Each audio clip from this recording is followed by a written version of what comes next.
Hello guys, welcome back to my channel with a new video, bitches. J'espère déjà que vous allez très bien. Moi en tout cas, I think I'm pretty good. Puis ça va être une petite vidéo drama parce que sur ma chaîne de toute manière, j'ai l'impression que vous voulez regarder mes vidéos que quand c'est du drama. Quand c'est pas des dramas, vous ne voulez pas. Donc bon, on va évoluer là-dedans. Alors aujourd'hui, il n'y aura pas de compte que je vais vous partager personnellement parce que j'avais pas réfléchi du tout à ça. Donc je n'avais pas regardé spécialement des comptes en particulier que je voulais vous partager. Vu au titre, on va parler tout simplement de la rappeuse Azealia Banks.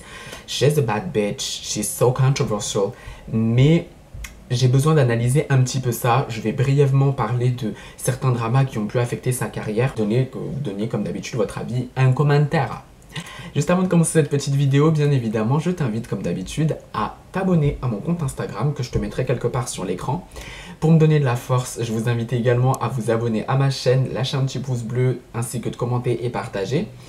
Et il ne me reste plus qu'une chose à dire. Let the show begin, girl. Alors comme vous l'avez vu au titre de la vidéo, on va tout simplement aborder le cas. Je sais même pas si c'est quelque chose de positif, mais le cas Azealia Banks. Pour ceux qui ne connaissent pas la rappeuse Azealia Banks, il faut savoir que c'est une rappeuse américaine. Elle est âgée de 29 ans et elle a connu un succès plutôt pas mal en 2012, si je ne me trompe pas, avec le titre 212 qui a été diffusé sur énormément de radios. Elle dit qu'elle a créé un nouveau style de son. Elle appelle ça le witch hop, si je vous dis pas, ou le glitch hop, hein, quelque chose comme ça. Donc en fait, elle utilise des mélodies synthétiques dans le rap, donc avec les beats du rap en fait. Et c'est ce qui crée son propre style. Musicalement parlant, j'adore cet artiste. Mais l'aspect de sa personnalité et de son franc-parler, I do not like her. Je pense que vous avez vu récemment qu'elle a fait la débâcle sur les réseaux sociaux. Donc c'est sorti il y a déjà quelques jours. Elle a fait le buzz tout simplement en ayant déterré son chat, appelé Lucifer. Il était décédé il y a quelques mois en 2020, pour tout simplement en faire une soupe et poster une vidéo.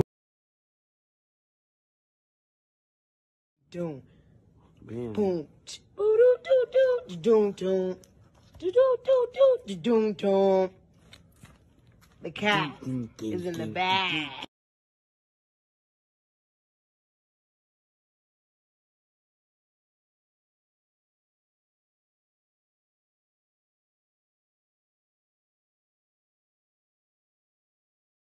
Vis-à-vis de ça, lorsqu'elle a posté cet extrait, il faut savoir que ça a fait une débâcle énorme sur les réseaux sociaux. Les gens l'ont accusée de sorcière, les gens voulaient qu'elle soit enfermée dans un hôpital psychiatrique parce que ça ne va pas du tout de faire ce genre de choses, sachant qu'elle le met sur des plateformes de réseaux sociaux. Bien évidemment, ça va être repris, relayé. Aujourd'hui, la vidéo a été supprimée de son profil, mais tu peux la trouver facilement sur les réseaux sociaux. Je me dis quand même que à partir de ce moment-là, elle a franchi un cap énorme. J'ai vu plusieurs théories qui passaient sur les réseaux sociaux, comme quoi on pourrait assimiler ça à de la sorcellerie, comme quoi elle voulait faire un rituel satanique ou quoi que ce soit. C'est ce que j'ai pensé aussi au premier abord, dans le sens où, si tu as vu ça quelque part, un espèce de sacrifice que fiantant, là, pardon Tantine, ce n'est juste pas possible. Are you serious? Pour vous dire que, à quel point Azealia Banks est atteinte. Elle est un petit peu dérangée.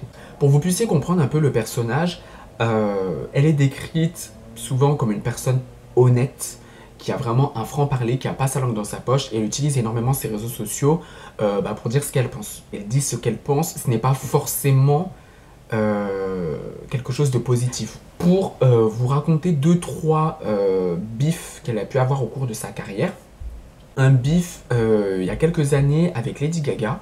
Il faut savoir que Lady Gaga sortait à ce moment-là son album ARTPOP, donc Art Pop, je crois qu'il est sorti en 2014. Et normalement, sur cet album-là, elle devait avoir un featuring avec justement Azealia Banks. Ce featuring n'a jamais vu le jour. Et vous allez comprendre pourquoi. Sur ce featuring-là, le titre que Azealia Banks avait écrit se prénommait Red Flame.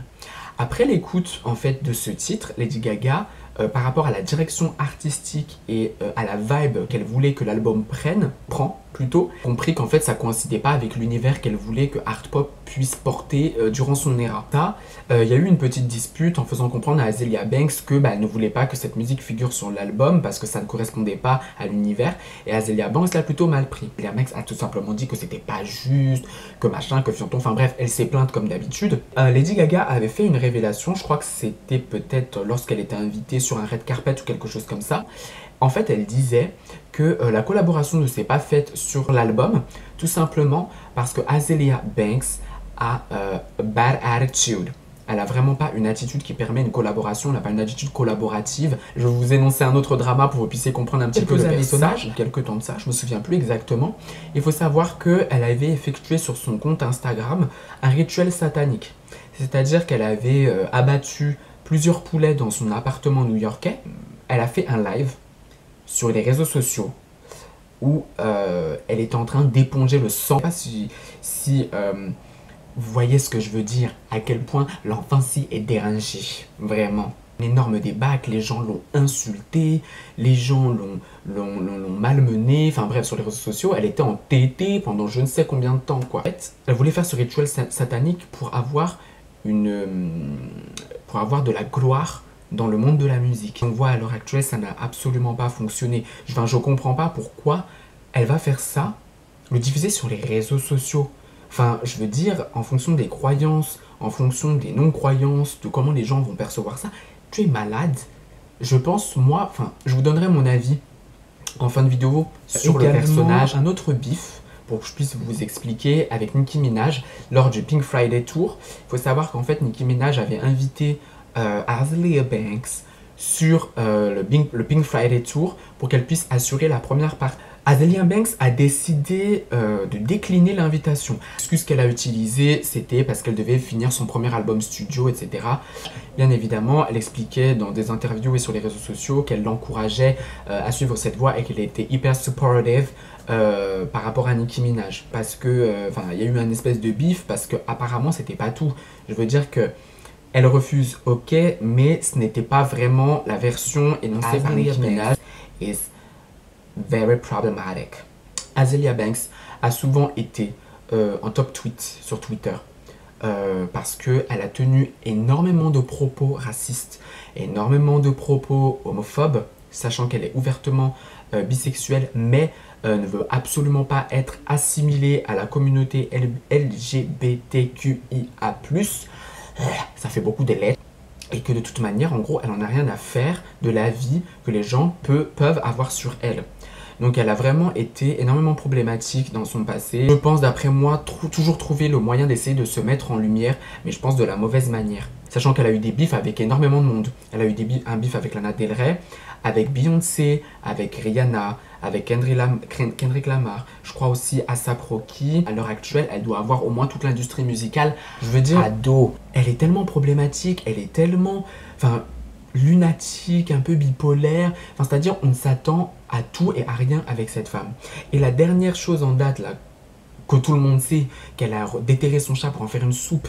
Et en plus, il s'appelait Lucifer, parce que ça veut beaucoup en dire sur la personne. Pour beaucoup de médias, c'est un rituel satanique et qu'elle expose ça sur les réseaux sociaux. Je veux dire que cette fille, elle est atteinte. Pour moi, je veux pas... Par rapport à Kanye West, on est sur les mêmes choses, même si lui ne fait pas ce genre de choses-là.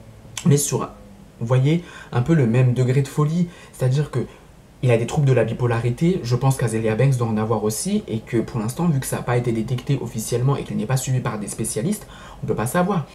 Voilà. En tout cas, j'espère que je vous en aurai assez appris sur Azealia Banks. Je suis un petit peu allé dans tous les sens. Évidemment, si tu as aimé cette vidéo, n'hésite absolument pas à la liker, la commenter, la partager et bien évidemment de t'abonner à ma chaîne.